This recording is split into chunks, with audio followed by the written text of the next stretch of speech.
إن قصة يونان النبي تعبر عن رحمة الله ومحبته لجميع البشر في كل زمان ومكان، ففيها نرى رحمة الله مع يونان النبي ومع أهل نينوى التي كشفها الله ليونان قائلا: أفلا أشفق أنا على نينوى المدينة العظيمة التي يوجد فيها أكثر من 12 ربوة من الناس. فقصة أهل نينوى ويونان تذكرنا بقصة فنان صمم نموذجا لبابا من ذهب وسماه باب الرحمة، ووضعه في أحد المعارض، وحضرت الجماهير إلى المعرض لمشاهدته ومناقشة تصميماته، فكان من بينهم أحد النجارين المهرة. وعند مشاهدة النجار للباب قال للفنان: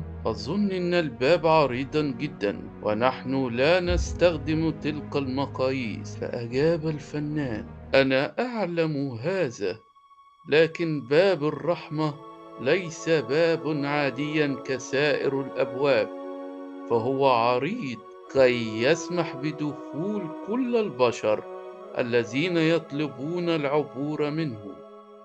فابتسم النجار وقال بسخرية: لكنه ليس هو الخطأ الوحيد في تصميم الباب، فالباب منخفض لا يسمح بدخول إنسان منه بسهولة. فقال الفنان: لديك كل الحق، لكن باب الرحمة لا يدخله أي إنسان، فهو مصمم للمتواضعين المنحنين في التضاع دون كبرياء. فصمت النجار قليلا ثم قال: ولم يوجد مفتاح لباب لفتحه وإغلاقه؟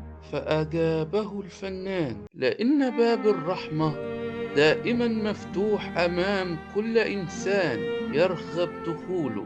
فقال النجار في دهشة: وإذا كان لا يحتاج إلى مفتاح، فلما وضعت تلك الأقافيل والترابيس من الداخل؟ رد عليه الفنان: لأنه سيأتي اليوم الذي يغلق فيه أمام كل من يرفض الرحمة عند انتهاء العمر.